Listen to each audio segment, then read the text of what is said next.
He's the campus top student, grumpy, focused, untouchable. Jungwon.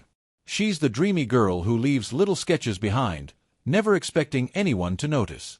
The university library always smelled like forgotten pages and sharpened pencils, a quiet haven where time moved slower, muffled beneath rows of towering bookshelves. Most students only came here out of necessity. But not her.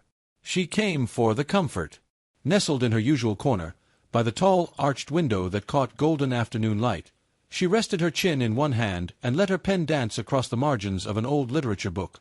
The professor said not to write in the school's copies, but she wasn't writing. She was drawing. Today's victim, the grumpy top student in her political theory class. Sharp jawline, perpetually furrowed brows, and a gaze so intense it could make anyone rethink their life choices mid-sentence. He always sat 3 rows ahead, scribbling notes like the world might explode if he missed a word. She gave him devil horns, and a tiny speech bubble that read, "No phones in class, idiot." She giggled to herself and closed the book with a soft thump, sliding it back onto the shelf. No one would ever find it. It was her own little rebellion against the pressure of perfect grades and perfectly straight lines. Across the library, Jungwon returned a thick volume to the shelves with practiced efficiency. His afternoon had been a blur of highlighters and color-coded tabs. The upcoming scholarship interview loomed over him like a storm cloud. He didn't have time for distractions.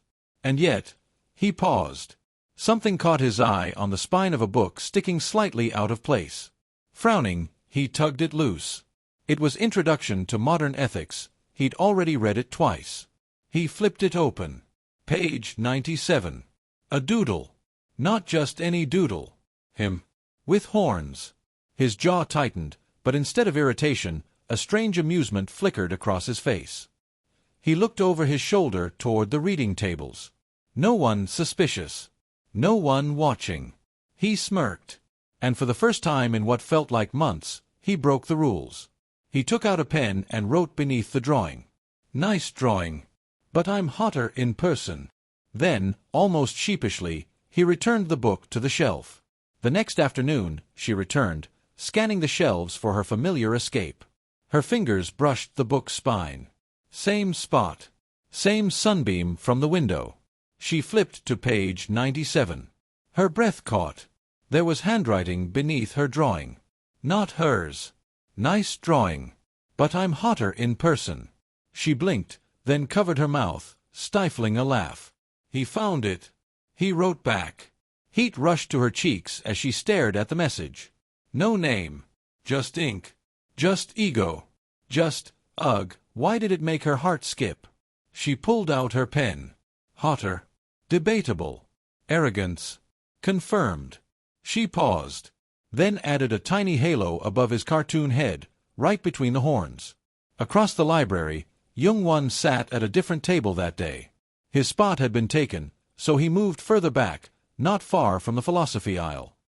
He didn't know why he kept glancing at the girl by the window. He didn't know it was her. He just knew the library felt a little less dull than usual. And somewhere between deadlines and definitions, he smiled to himself, wondering if she'd written back. The next day, he found himself walking slower through the library. It was ridiculous, really. Jungwon had a presentation due, a thesis outline to finalize, and 3 club meetings. But instead of heading straight to the study rooms like he usually did, he detoured to the ethics section. Page 97. His heart thumped with anticipation as he flipped it open, and there it was. Hotter. Debatable. Arrogance. Confirmed. Plus 1 ironic halo. He let out a soft huff. So she had spunk. He imagined what kind of person would write something like that. Probably artsy. Maybe annoying. Definitely bold. No one ever challenged him like that. He didn't like people, but this wasn't people. This was a page in a book. Safe. Funny. Unexpectedly addictive. He clicked his pen. If you're going to roast me, at least give me angel wings too. It's about balance, artist. He paused. Should he sign it? No. That would ruin the game.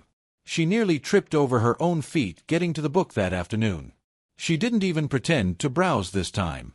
Just grabbed Modern Ethics and rushed to her seat by the window, her pulse fluttering in her ears.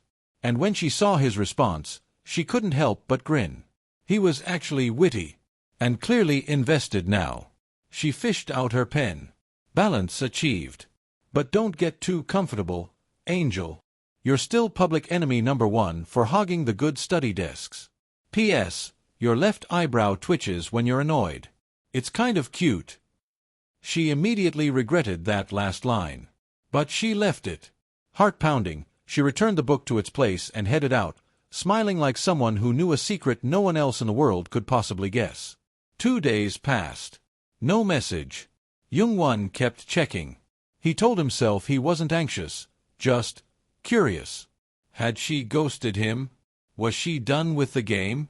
No. He wouldn't let it end here. So he left a note. Public enemy number 1? Harsh. I'm actually very generous, just allergic to chaos and loud chewing. Also, eyebrow twitch. Rude. Accurate. But rude. He underlined rude twice and added a very serious-looking frown emoji. She found it after her poetry class. And she laughed. Out loud. The girl sitting across from her jumped. Are you okay? Yeah, she said, hugging the book to her chest. I think I might be.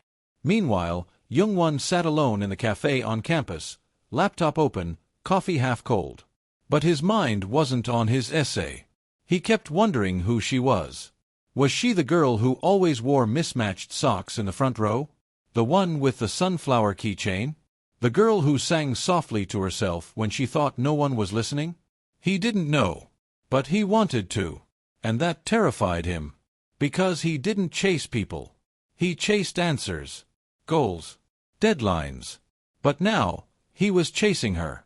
Through pages and pen marks and a question that lingered like the scent of old paper. Who are you? The library had always been her refuge. But lately, it had become something more. Something alive. Every time she touched the spine of modern ethics, her fingers tingled with anticipation. She didn't know his name. She didn't know his face. But she felt like she knew him. Like maybe he saw her in a way no one else did. Like maybe, between the sarcasm and scribbles, they were quietly orbiting each other. She opened the book again. This time, no witty comeback. Just a short note in his now familiar handwriting. What's your favorite place in the library? I want to see it through your eyes. Also, I'm not admitting this, but the halo looked good on me. Her breath caught. It wasn't flirtatious, not exactly. But it was sincere. Curious. A little bit vulnerable. She stared at the page for a long moment, then wrote back. The window seat in the east wing. Around 3 p.m., the sunlight turns the pages gold. It makes everything feel like a movie. You're welcome to visit, but only if you promise to bring silence and a tolerable attitude. She drew a tiny sun in the corner, then hugged the book to her chest. Jungwon was there the next day. Early. He chose a table just far enough from the east wing window to not seem obvious, but close enough to see. His books lay untouched in front of him. He was pretending to study, but his eyes kept drifting. 3 p.m.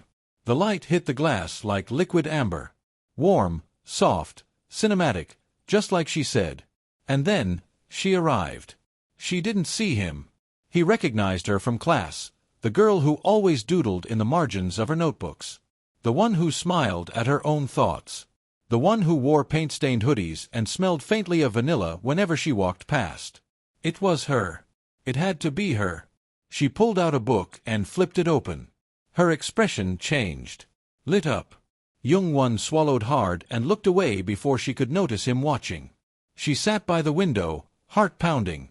She'd written her response that morning, slipped it in before her shift at the cafe.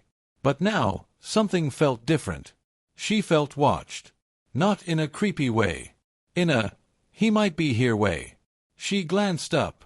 Several students were scattered around the room. Some faces she recognized, some she didn't. And then, her gaze paused on a boy sitting diagonally behind a stack of books. Sharp jawline. Dark hair. Focused expression. For a second, her heart whispered, it could be him. But she shook the thought away. No way the library's resident stone-cold genius was writing flirty notes in books. Right. Later that night, Jungwon sat at his desk, the lights of the city blinking beyond his window. He still hadn't written his part of the next exchange. But her son drawing lingered in his mind. She liked stories. Moments. Beauty in stillness. He didn't know what to say that wouldn't give himself away. But he couldn't stop the pen in his hand from writing. I saw the light you talked about. You were right, it felt like something out of a film. I sat nearby today, not sure if you noticed me. Not sure if I wanted you to. This game we're playing, I think I'm starting to like it too much. He stared at the words for a long time, then tore out the page and rewrote the message, wittier, safer, like always. But deep down, he knew the truth. This wasn't just fun anymore. It was becoming real. The library printer broke. Of all days. She stood in line, arms folded, the file on her USB stick containing an entire week's worth of overdue assignments. Today was not the day for a technical malfunction. Seriously? Someone groaned behind her. She turned. Jungwon. In real life. Not in ink. Not in the pages of a book. Not surrounded by flirty notes and sun-drenched windows, but here, tall and tense, one brow raised in absolute disapproval of the universe. He looked like someone who hadn't slept in 3 days and was ready to fight the entire IT department. Their eyes met. It lasted less than a second. Just long enough for her stomach to flip. She quickly turned back toward the printer, cheeks warming. She had no idea he was him. And Jungwon? He didn't realize she was her. 5 painful minutes passed. The printer coughed, groaned, gave up. She sighed and stepped back. You can try. Maybe it just doesn't like me. He moved forward, tapping the screen with clinical precision. Or maybe it's just ancient. She quirked a brow, amused. Wow. You talk to machines the same way you talk to people. He glanced at her, a flash of recognition flickering. Have we met before? You make it sound like I'm rude. You sound like you were raised in a debate tournament. He blinked. That's oddly specific. She shrugged, smiling. Just a guess. Jungwon stared at her, something strange tugging at his memory. The voice. The energy. The sarcasm. It felt familiar. In a way that unsettled him. Before he could respond, the printer whirred back to life. She made a dramatic gasp. Miracle. It fears you. He rolled his eyes. I have that effect. She took her papers and walked off with a little grin, but something stuck in her chest. Why did he feel so oddly familiar? That night, she sat by the window again. This time, there was a new note in the book. I had an unfortunate encounter with a malfunctioning printer today. It reminded me why books are better than machines. Less attitude. She smiled. Then blinked. Wait, what? That was today. Could he have meant? She sat up straighter. Could he have been there? What if I told you I also witnessed a printer-related tragedy today? What are the odds we were both in the same unlucky place at the same unlucky time? She paused, heart racing, then added, Do you believe in coincidences or plot twists? Jungwon read her reply the next afternoon. His chest tightened. She'd been there. They'd been that close. The girl with the soft laugh and the bright eyes. It was her. He ran a hand through his hair, then scribbled quickly beneath her note. Plot twist. Definitely. And I think the story's just starting to get good. Back in the library, she traced her fingers over his message and whispered to herself. I think so too. She didn't know who he was yet. But she knew something was happening. And it was bigger than books and banter. The next note came later than usual. She waited all day. Checked twice. Nothing. She told herself it was fine. Maybe he was busy. Maybe he got tired of it. Maybe it had just been a fun game and it ran its course. But when she passed the bookshelf the next evening, without really meaning to, her heart stuttered. The book was slightly out of place. Just a little. Like someone had touched it and left it not quite as it was. She snatched it off the shelf, flipped to page 97. A new note. Finally. But this one was different. No teasing. No arrogance. Sorry for the silence. I had a rough week. Sometimes I forget how to breathe when everything gets too loud. Funny how one small margin in one old book became the only place I feel quiet lately. She sat down slowly, her eyes tracing the words again and again. There it was, honesty. Raw. Unfiltered. Slipping through the page like an accidental truth. He had let something real show. She touched her pen to the paper, hesitating. I know that kind of loud. The kind that echoes even in silence. I used to think I had to carry it all alone. But now, I wait for your notes like I wait for the sun through the window. Quietly. Hopefully. So, don't apologize. I'm still here. She didn't sign it. She never did. But this time, she left a tiny sketch in the corner. A window with golden light pouring through. And two little figures reading beside it. When Jungwon found the drawing, he stared at it for a long time. No words. Just a smile he hadn't felt in days. This wasn't flirting anymore. This wasn't a joke. It was something else. Something that tugged on the edges of his solitude and made room for someone else to step in. He pulled out his pen. I don't know your name. I don't know your face. But somehow, you've become the part of my day that feels most like breathing. He didn't think. He didn't over-edit. He just wrote it and let it stay. Jungwon found himself thinking about her even during class. He stared out the window during lectures, wondering what she looked like when she smiled. Wondering what her voice sounded like when she wasn't teasing him. He even walked past the East Wing window twice that week, hoping, just hoping, she'd be there again. And both times, she wasn't. So he wrote, I missed the sunlight this week. And the view that came with it. Tell me something real. Anything. What do you sound like when you laugh? What do you daydream about when you're pretending to study? She found the note the next morning. Her hand trembled slightly. It wasn't a game anymore. He was asking for pieces of her. And for the first time, she wanted to give them. I laugh like it's a secret trying to escape. And I daydream about small things. Coffee dates. Shared headphones. A boy who reads books just to leave me notes inside them. Something real enough to feel, but quiet enough not to scare away. Somewhere on campus, Jungwon looked up from his desk and whispered aloud, just once. I think I'm falling for a girl I've never even met. And somewhere else, she was thinking the exact same thing. She heard it first from the front desk librarian. Oh, by the way, the woman said, chewing on her pen cap, starting next month, we're closing for renovations. Might want to save your notes or whatever. She blinked. Renovations. Whole East Wing. Probably for the rest of the semester. Just like that, their book world was about to disappear. Jungwon found the note later that day, scrawled in rushed handwriting. They're closing our library. East Wing's going under construction. We're being evicted, stranger. He laughed quietly. Not because it was funny, but because she'd called it our library. It had become theirs, hadn't it?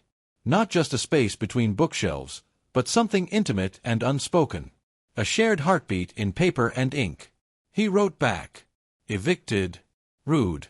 If this was a movie, this is where we'd finally meet before everything shuts down and we miss our chance forever. No pressure or anything. He hesitated. Then, carefully, like the words might crack the page. Would you want that? To meet, I mean. Or do you like me better in fiction? She found the note on a rainy Wednesday. Her heart pounded so hard she thought the librarian might hear it across the room. He wanted to meet. He wanted to. But what if meeting him ruined it? What if the magic only existed between paper and pen? And what if he didn't like her? Still, her fingers moved before her doubts could stop them. I like you in fiction. But I think I'd like you in real life, too. Let's meet. One condition. No names, no introductions. Just show up and I'll know it's you. Then, underneath, she wrote. Tomorrow. 3 p.m. window seat. Our place. She added one final drawing. 2 chairs. 1 book. And a heart floating quietly in between. Jungwon barely slept. He showed up early. Too early. He sat in the corner like he had the first time, close enough to watch, not close enough to be seen. His hands trembled slightly as he held the book in his lap. People came and went. And then she walked in. Paint on her sleeve. Hair tucked behind one ear. That same little smile like she knew secrets the world hadn't earned yet. She sat by the window. Opened the book.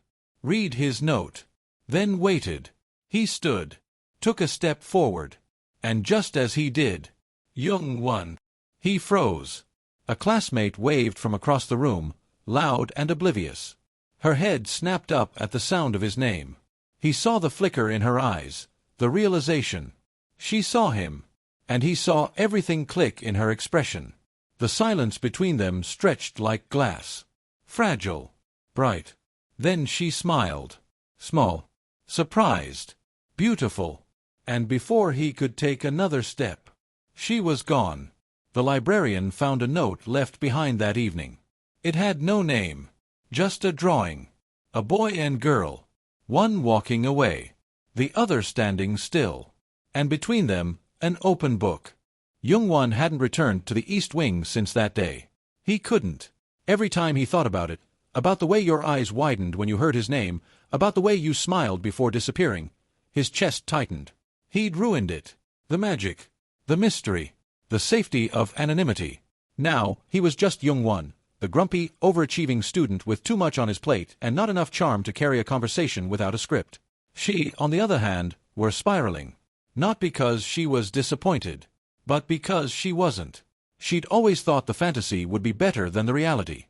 That the boy behind the notes would never live up to the version she'd built in your mind. But he did. He was him. And now, she didn't know what to do with that. The next day, she left a note.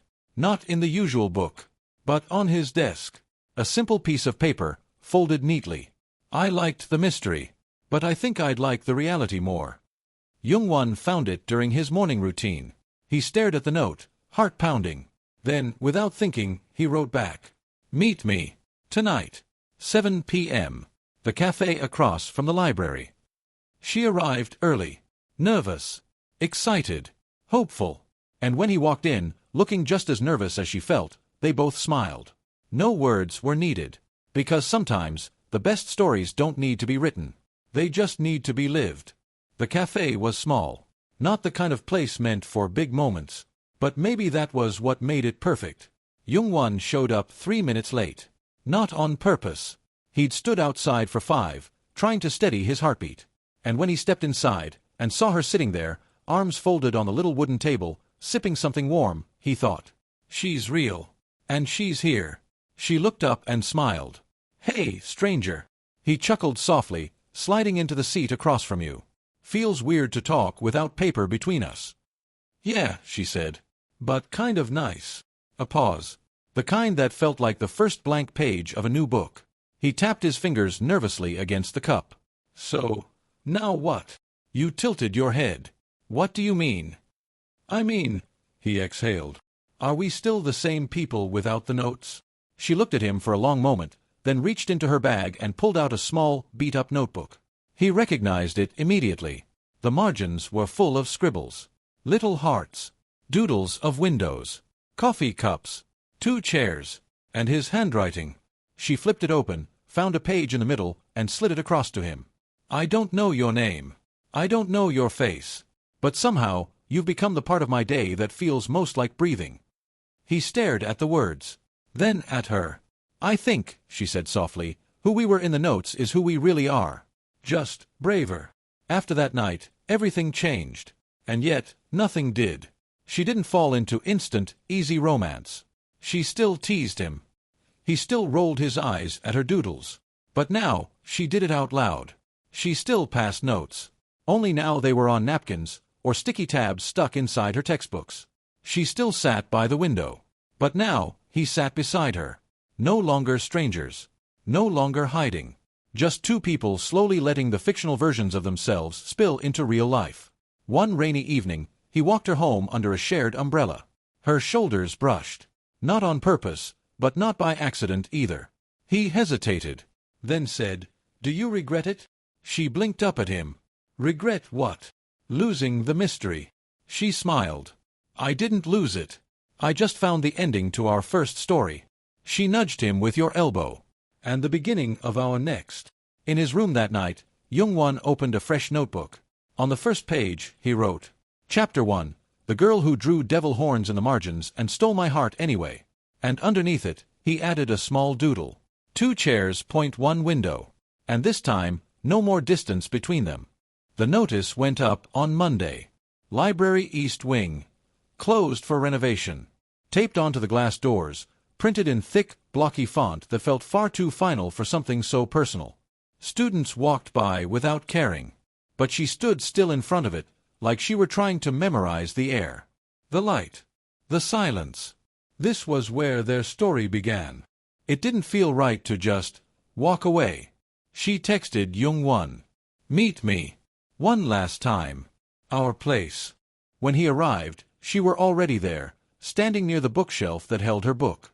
The book with the sketches. The notes. The heartbeats pressed between sentences. She pulled it down slowly, ran her fingers across the cover, then looked over her shoulder at him.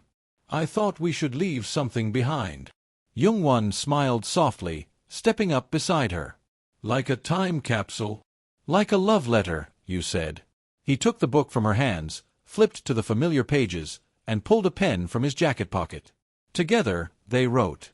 To the next dreamer who finds this.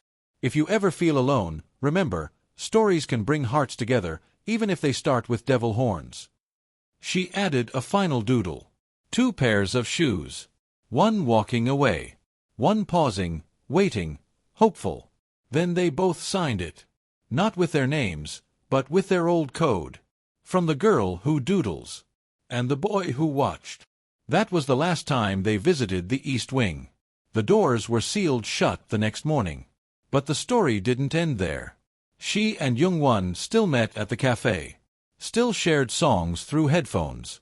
Still passed notes, though now they were whispered on walks or texted at midnight. He still rolled his eyes when she drew hearts in his notebooks. She still teased him about his perfectly alphabetized desk. But now, there was no mystery. Only a growing, steady warmth. Weeks later, a new student wandered into the West Wing and picked up a worn copy of a poetry book left behind. Inside, tucked between the pages, they found a note. And a drawing. Of 2 people reading by a window, hand in hand, smiling. The note read, Some love stories don't begin with a kiss. Some begin in silence, in scribbles, in the space between chapters. If you're reading this, maybe yours is about to begin, too. The library smelled different now. New carpet, fresh paint, brighter lights. The kind of clean that makes everything feel unfamiliar. But when you walked in beside Jungwon, fingers laced together, it was like time folded in on itself. The place was bigger now, shinier. But the heart of it, the shelves, the silence, the magic, was still here. He looked around and smiled. Feels weird. You nodded. Feels like coming home. You wandered together, slow, like retracing the steps of your old selves. The new layout confused you both at first, but somehow, almost like instinct, your feet found their way. To the shelf. Your shelf. The one that used to creak when you pulled the book free. You hesitated, heart fluttering, and reached out. There it was. Same title. Same worn cover. Same feel in your hands. You opened it. And gasped.